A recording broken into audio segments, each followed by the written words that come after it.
ಇವತ್ತು ಹೊಸ ಫೋನ್ ತಗೊಳಕ್ ಹೋಗಿದ್ವಿ. ಬೆಳಿಗ್ಗೆ ಎದ್ದು ತಿಂಡಿ ಮಾಡ್ಕೊಂಡು ಜ್ಯೂಸ್ ಕುಡಿದಾಗ ಕೂತಿದ್ದೆ. ಅಷ್ಟರಲ್ಲಿ ನಮ್ಮ ಚೈತು ಕಾಲ್ ಮಾಡಿದ್ಲು. ಚೈತು ಇವತ್ತು ನಮ್ಮ ಮನೆಗೆ ಬರ್ತಿದ್ಲು. ಸೊ ಅವಳನ್ನ ಹೋಗಿ ಕರ್ಕೊಂಡ್ಬಂದು ನಾನು ರೆಡಿ ಆಗ್ಬಿಟ್ಟು ಇಬ್ರು ಹೊರಟ್ವಿ.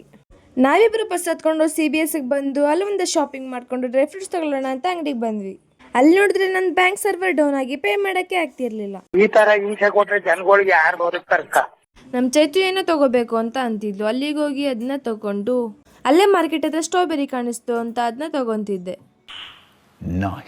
ಅಲ್ಲೆಲ್ಲ ಶಾಪಿಂಗ್ ಮಾಡ್ಕೊಂಡು ಮಹಾರಾಣಿ ಕಾಲೇಜ್ ಹತ್ರ ಹೋಗ್ಬೇಕಿತ್ತು ಅಂತ ಈ ಬಸ್ ಹತ್ತಿದ್ರೆ ಈ ಅಂಕಲ್ ಅಂತೂ ತುಂಬಾ ಚೆನ್ನಾಗಿ ಮಾತಾಡಿಸ್ತಿದ್ರು.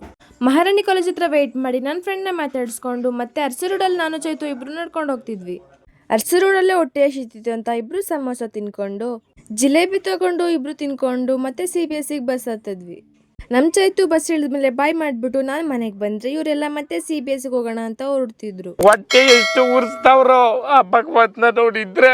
ಅರಸು ರೋಡಲ್ಲಿ ಸಂಗೀತ ಮೊಬೈಲ್ಸ್ ಅಲ್ಲಿ ಫೋನ್ ತಗೊಂಡು ರಿಟರ್ನ್ ಬಂದ್ವಿ. ಈ ಫೋನು ನಮ್ಮ ಅಕ್ಕಂಗೋಸ್ಕರ ಅಂತ ನಮ್ಮ ಅಕ್ಕ ಪಿಜ್ಜಾ ಆರ್ಡರ್ ಮಾಡಿ 10:15 ಟ್ರೀಟ್ ಕೊಡಿಸ್ತಿದ್ರು. ಮತ್ತೆ ಭೇಟಿಯಾಗೋಣ.